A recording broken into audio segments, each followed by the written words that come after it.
Singapura nih. Dari Singapura kenapa sayang? Aku lagi di agensi soalnya aku ke atas dulu. Jangan pakai handphone ya nak ya. Ya. Ini nih kan aku kan nangis. Jangan nangis dulu. Aku kan mau dilecehin sama majikannya. Terus? Udah ada bukti videonya jelas. Udah juga ke kantor polisi kan. Tapi aku nggak minta apa-apa, cuma pengen pulang gitu. Karena ya nggak mungkin aku kerja lagi kalau soalnya kan aku posisi memang lagi nggak baik-baik aja kan, aku mentalnya. Aku juga kan baru pertama kali merantau. Aku juga baru 8 bulan di sini. 1 bulan pertama aku di sini bapakku meninggal dunia. Innalillahi wa inna ilaihi raji'un. Terus? Aku juga nggak punya kakak, nggak punya adik, nggak punya siapa-siapa. Ada kejadian.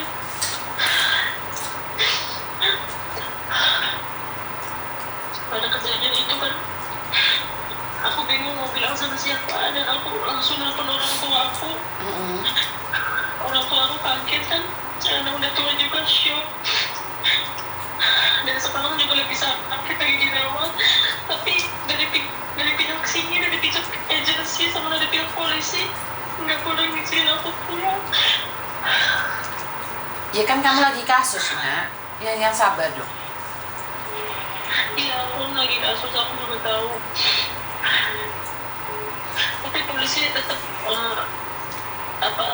kayak nggak mau nutup kasus ini kan. Aku sudah lapor ke sana, aku mau nutup kasus ini gitu.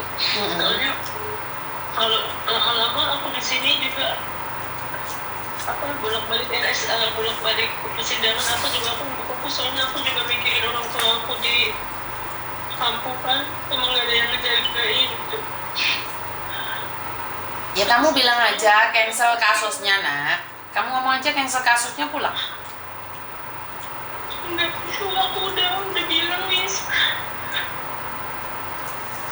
Bisa kok, yang penting kamu ngomong langsung.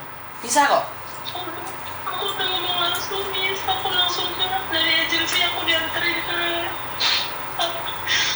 kantor polisi, ke police station, langsung bicara sama polisinya. Enggak pokoknya nanti katanya ini kan kamu udah pokoknya udah penjelasan kan kenapa alasannya menutup kasus, karena mau ngurusin orang tua sakit. Tapi orang polisinya juga bilang katanya harus ada surat ini dan harus ke kejaksaan gitu kan. Saya juga nggak tahu ya itu kasus sampai mana, aku kan tahunya cuma di polisi aja gitu. Oke. Nah kenapa sebelum melaporkan nggak dipikir-pikir dulu nak konsekuensinya? Aku nggak laporin Miss, aku cuma bilang agensi, aku nggak pernah lapor polisi. Aku juga nggak tahu nomor-nomornya. Aku cuma bilang sama agenku. Oh, agenmu yang melaporkan ke polisi? Ya mungkin aku cuma nggak tahu. Soalnya aku cuma bilang sama agensiku sama PT ku yang di Indonesia. Soalnya aku nggak tahu kan, aku baru di sini, aku juga belum punya teman, aku juga jarang libur. Karena aku kan masih masa potongan kan, masa potongan. Jadi aku jarang libur. Paling kalau ada uang lebih gitu, aku paling libur gitu, tapi nggak ada soalnya. Emang ada masa potongan gitu.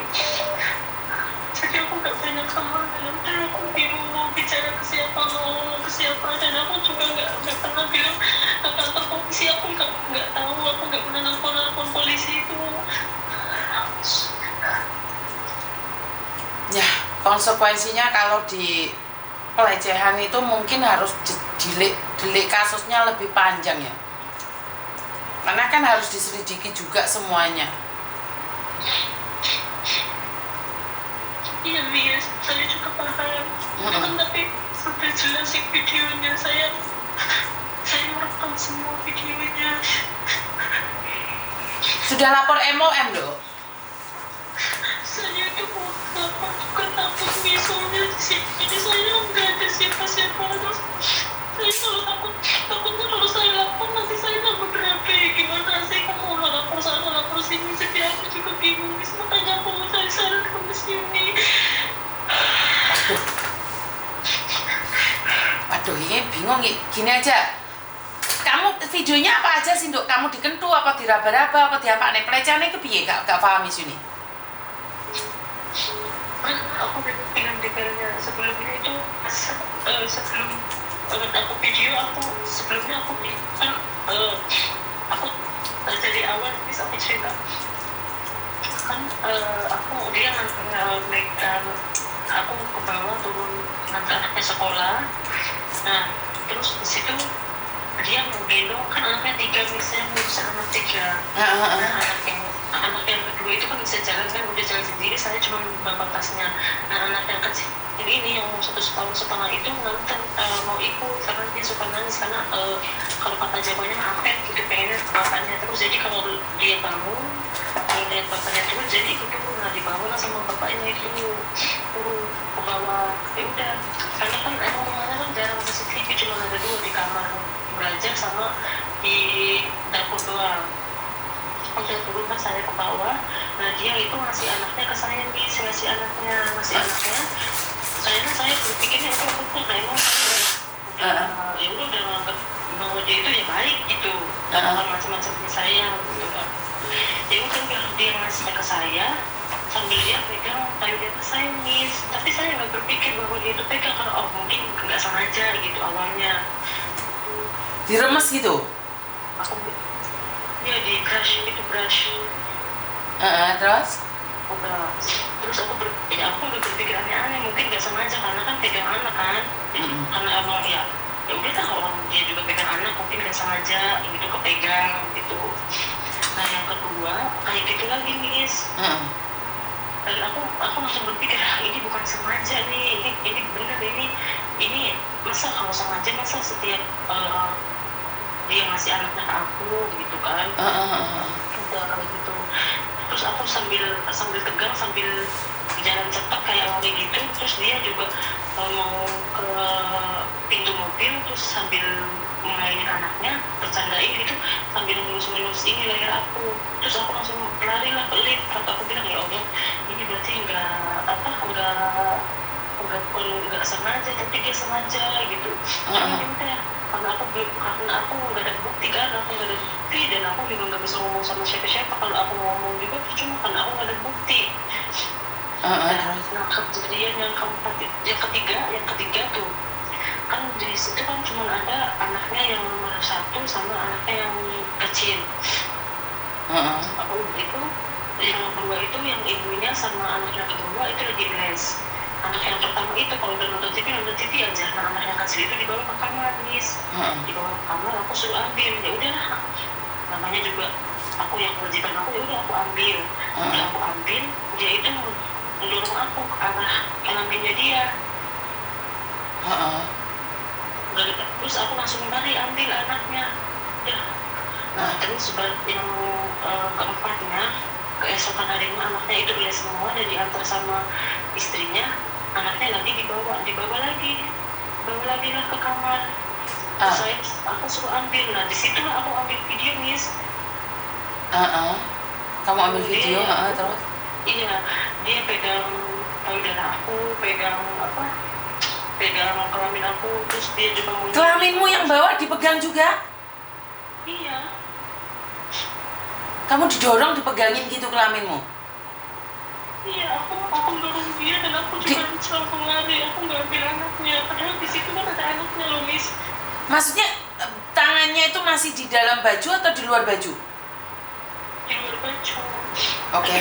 Udah nggak pakai baju. Dia udah nggak pakai baju, tapi celana dalam ada dia? Iya, dia masih pakai celana Miss. Oke. Terus ya udah terus aku nunggu, aku nggak ngomong sama siapa Miss. Aku nunggu. Nah emang si majikan yang cewek itu banget baik begitu sama aku. Oh ya kan, makanya aku sebisa mungkin aku ngomong dulu sama majikanku karena aku ada bukti kan. Kalau sebelumnya aku nggak ada bukti, takutnya aku fitnah, takutnya aku menggoda suaminya gitu. Terus? Soalnya emang 24 jam aku di rumah, terus emang dia juga muslim, saya juga muslim, jadi ya udah saya berpakaian tidak pernah seksi, tidak pernah yang ketat-ketat, semuanya tertutup dan semuanya gudang-gudang gitu ya. Saya pakai yang seksi-seksi. Terus saya bilang sama majikan saya nggak bisa ngomong lagi, saya lemes. Saya di situ udah dingin, saya mau aja. Sudah, dia udah tahu saya filmin videonya, terus dia juga shock, dia cuma minta maaf sama saya. Terus saya bilang, terus dia bilang sama saya, ya udah kamu tunggu aja gitu, yang penting kamu harus kerja di sini dulu. Terus aku sambil nangis, bagaimana aku bisa kerja, sedangkan aku terpomang, sedangkan aku nggak baik-baik aja, bilang gitu. Dia tetap menekan aku kan. Terus aku solusinya sama agentku, karena di sini aku gak punya siapa-siapa, pemirsa aku sama agentku. Betul.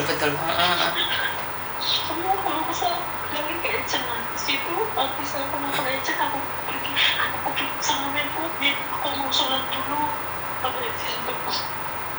Karena aku bebas sholat 5 waktu kan sama majikan aku. Di situ udah aku sholat, terus tiba-tiba ada polisi bawa mobil itu ke rumah. Oke. Ada polisi ke rumahmu langsung jemput kamu? Enggak ada, akhirnya dia nanya dulu, apa kamu telepon polisi gitu. Aku gak telepon polisi, aku juga baru pegang HP, aku gak habis sholat. Tapi dia melihat raut muka aku matanya kan bengkak kemis. Polisi kan gak bisa dibohong itu kalau matanya bengkak apa gitu kan. Terus dia bilang, dia narik saya ke luar gitu. Boleh saya bicara dulu sama kamu gitu. Dan ada majikan saya. Terus majikan saya bilang, ya udah boleh, gak apa-apa gitu. Kan majikan saya juga nyamperin kan, karena dia tahu ada polisi. Udah dia nyamperin. Majikannya cowok atau cewek? Yang cewek miss. Mungkin majikanmu yang cewek, Nduk, yang lapor polisi, Nduk? Aku juga nggak tahu miss. Oke, terus? Ya udah, terus dibawa ke kantor polisi. Udah. Terus aku juga, anak-anak semuanya nangis sama anak. Emang dia pernah umur 80, aku udah deket banget sama anak-anaknya, udah seperti anak aku sendiri, aku anaknya. Karena emang majikan aku tuh baik banget miss.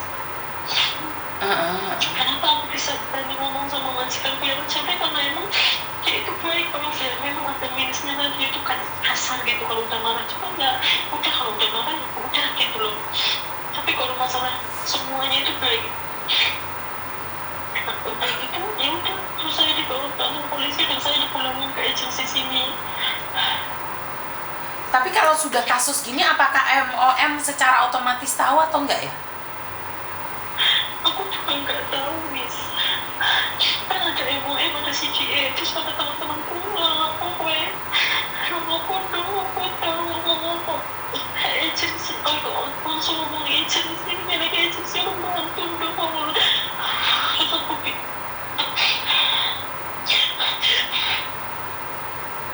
Terus aku bilang, ya kan aku di sini nggak punya siapa-siapa, aku cuma melalui agensi, aku bilang gitu.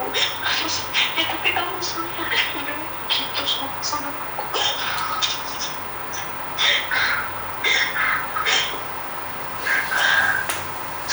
Oke. Dan kan sekarang sudah dibantu, sudah ditangani nih sama polisi atas pelecehan yang terjadi.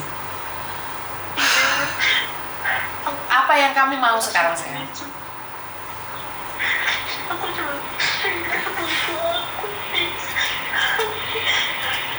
aku lagi bermasalah miss. Badannya sekarang tinggal 37. Apa yang 37 itu apa? Badan ibuku sekarang udah tinggal 37, nggak mau makan. Oke, intinya kamu pengen pulang dan tutup kasus ini, sayang. Nggak rugi kamu, nak? Hah? Aku udah bilang iya, aku udah bilang ke polisi untuk kasus ini, tapi kata polisi harus ada surat ini itu gitu. Terus aku bilang kok, ya kalau di Indonesia itu kalau di klinik-klinik surat-surat kayak gitu. Iya, gitu. Coba ke MOM kan bisa bantu dok mungkin, karena kan kamu sendiri yang pingin pulang gitu loh.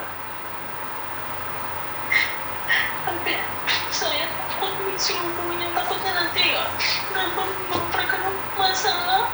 Ya enggak, kan intinya kamu pingin pulang tau nak, intinya kamu pingin pulang tau nak. Iya. Ya udah cari MOM, cari MOM, kamu lapor kamu mau pulang itu aja wes. Tapi nanti kalau kamu diperkeruh gimana? Gini loh dok, daripada kamu menunggu sesuatu yang kamu sendiri tidak tahu, kenapa tidak mencari jalan lain? Biasanya kalau di Hongkong itu ada kasus, terus habis itu anaknya minta pulang itu nggak apa-apa. Nanti balik lagi ke sini gitu loh. Jadi kamu harus tenang dulu pulang sana, itu dikasih tenggang rasa dulu atau kayak suspend dulu. Habis itu kamu nanti balik lagi bisa di itu lagi, dilanjut lagi. Jangan takut sayang. Jangan takut, jangan takut. Nanti ada apa-apa telepon Miss Yuni lagi. Miss Yuni cuma bisa bantu kamu dari sini. Maju aja, jangan takut sayang. Saya takut disalahin sama agensi ini. Dek, sekarang kan kita tidak berbicara tentang agensi atau apa. Sekarang kan kamu pengen pulang dulu toh nak. Iya, iya. Jangan takut, semangat. Saya itu ada orang sebentar ya. Tak suruh ngawal kamu aja ya, sebentar ya. Ini dari Singapura, karena Miss Yuni kan tentang Singapura kan nggak paham, sebentar ya. Tunggu dulu ya. Terima kasih.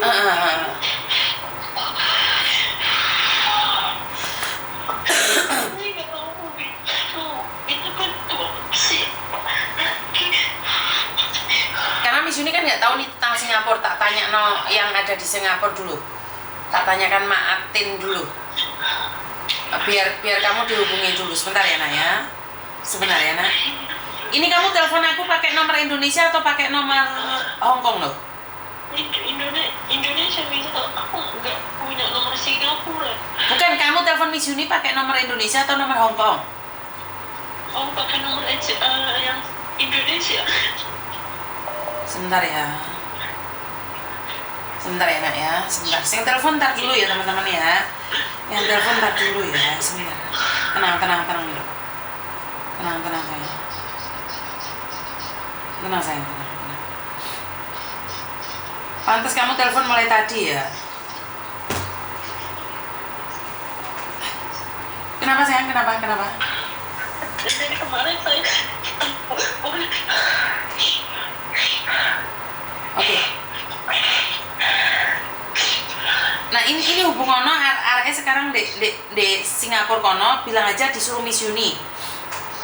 Coba tanya dia kan tahu peraturan, dia juga ikut organisasi di Singapura sana. Coba kau tanyakan, karena dia dekat sama orang KBRI nah. Nggak usah takut ya, kamu SMS dia sekarang. Iya, saya terima kasih. Bilang aja Mak, saya dikasih nomornya sama Miss Yuni. Tadi saya telepon Miss Yuni minta bantuan gitu aja. Iya, Miss. Nanti SMS saya deh sayangnya. Nanti SMS aku ya, apapun keputusannya. Boleh.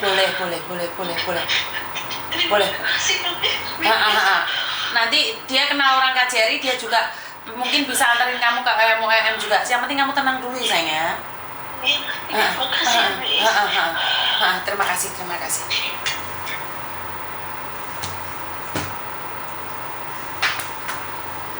Saya dengarnya nyesek banget ya teman-teman ya.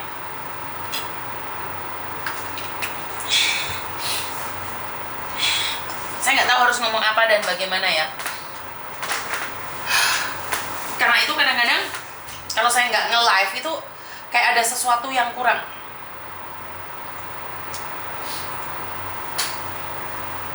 Saya nggak tahu nih kalau nggak ngangkat telepon itu kayak gini. Saya nggak tahu harus ngomong apa dan bagaimana. Ketakutan itu pasti ada. Beda dengan perempuan yang jalang ya. Perempuan jalang yang menggatal. Dilus-lus disogro aja diem. Nggak masalah, malah mengkangkang. Tetapi perempuan yang baik-baik ini yang saya selalu katakan. Saya tidak berbicara dengan perempuan yang menggatal. Tapi saya berbicara dengan perempuan-perempuan yang niat dari rumah mencari uang untuk sesuap nasi buat keluarganya, membesarkan adik-adiknya, anaknya, tetapi nyampe di luar negeri dilecehkan. Bagi orang-orang yang menggatal, demek susunya, demek perkes-perkes, pentile, diindil-indil itu biasa. Tetapi bagi seorang perempuan yang menjaga harga dirinya, dipegang aja udah risih, apalagi wawukmu dia deledel. Jadi beda banget kelasnya ya. Kalau perempuan yang menggatal, didemok malah dibuka no. Tetapi kalau perempuan yang menjaga harga dirinya, cuma diusel-usel aja udah nangisnya sampai segitunya. Dan itu bukan bercanda loh, itu nyakit banget loh. Halo? Halo? Halo? Halo. Kenapa Mbak?